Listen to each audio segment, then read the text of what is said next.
is oxytocin, which is the love hormone. Ooh la la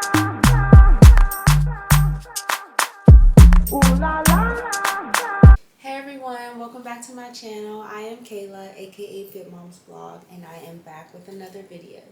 Today I'm going to give you 5 tips that Doula K will provide to any of my clients in labor, so stay tuned. Tip number 1, use gravity to your advantage.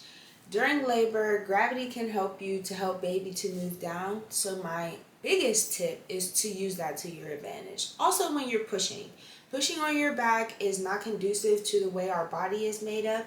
If you are laying on your back, gravity is using baby and all the water within your stomach, all the amniotic fluid, to compress your pelvis, which makes the space smaller, which in turn makes it harder to push baby out. So it's best to push standing up or on all fours or sitting up, anything to use gravity to your advantage. Using gravity to your advantage can look like doing squats, jumping jacks, bouncing on the ball, walking, doing curb walks, different things like that. If you are not attached to an IV fluid or a monitor, which is also an option, you don't have to be connected to a monitor. Baby only needs checked every 30 minutes. So you can ask for a portable monitor or to be taken off the monitor every 30 minutes. This way you can walk the hallways and just do different things to use gravity to your advantage to help your labor progress. The second thing is stay hydrated. Always stay hydrated. You can have fresh juices, you can drink water, cold water, ice, whatever you see fit for yourself, but always, always, always stay hydrated. Your body is doing so much work during labor. It's important to stay hydrated and replenish that energy that your body is continuously putting out. During labor, your body is doing the work of a football team all put together. It's important to replenish that energy so that you can continue on and finish labor strong. The third thing is oxytocin, which is the love hormone. It's important to release oxytocin during labor because that is what helps your cervix to continue to dilate.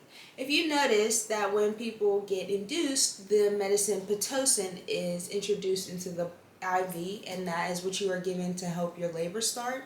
Pitocin is the synthetic version of oxytocin, which is the love hormone, which helps you to dilate. So it's important to be surrounded by people that you love and that make you feel good, so that during labor you are getting all those good feels. So that could look like your partner, your mom, your doula, your sister, your friend, your grandmother, your aunt, whoever that looks like, whoever that is, it's important to be surrounded by those people during your labor so that you can release oxytocin and help your labor to continue to progress. The fourth tip Doula K would give is to know your rights. And know your rights means to know everything that you're allowed to do during labor, especially in the hospital setting. It's often advertised that you're not allowed to eat. You're allowed to eat.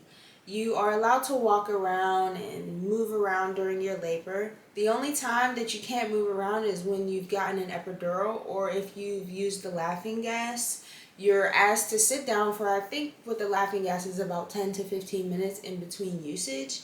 It may be longer, I'm not sure. I think it may be up to 30 minutes. But that's the only time that you have to sit during your labor. But if you're not using any type of pain meds, it's important to be up, moving around, and just do your research prior to going into labor. It's also good to have a doula to help you know what you can do during labor and what is helpful for you. And it's also important to have that information already implemented into your birth plan. You should send your birth plan to your healthcare provider far before labor, because sometimes in the hospital, if you don't provide your birth plan to them prior to the day you're in labor, they may try to use that against you and say that those wishes won't be fulfilled. So it's important to have a birth plan early on, know what you want to do, and put those things in play early. Get your mindset together and have a doula or your mother or whoever, someone there to help your wishes be implemented so that you can get the labor that you want and deserve. And the fifth tip Doula K would give is to stay motivated, especially during a labor that may be taking pretty long. I was in labor with my first child for 36 hours and with my second child for 28 hours. It was a mental battle more so than physical. The biggest battle that you face during labor is your mental. You have to remember to tell yourself, I'm stronger than I think I am. I can do this. I am doing this. I'm powerful, because you are powerful. So it's important to get your mental together prior to labor, because yes, you have your doula, your nurses, and different people around who are encouraging you. But as we all know, in any situation in life, you can have as many outside influences as you want, but at the end of the day, the main one that matters is the one that's in here. So stay self-motivated, talk yourself through it, and push yourself, because you can do it. You're doing it. Your body was made to do this, and as women, we can do anything. We literally can do anything. We take care of everyone. Our bodies make food to feed our babies. Our bodies are made to make babies and push them out. So don't let anyone tell you that you can't do it, or it's too hard, or that your body is just not progressing, or you're not doing something correctly, because that's not the case. I am Kayla, aka Fitmomsblog. Thanks for tuning in to my video, and like, comment, and subscribe. You'll be getting more content like this soon. Bye.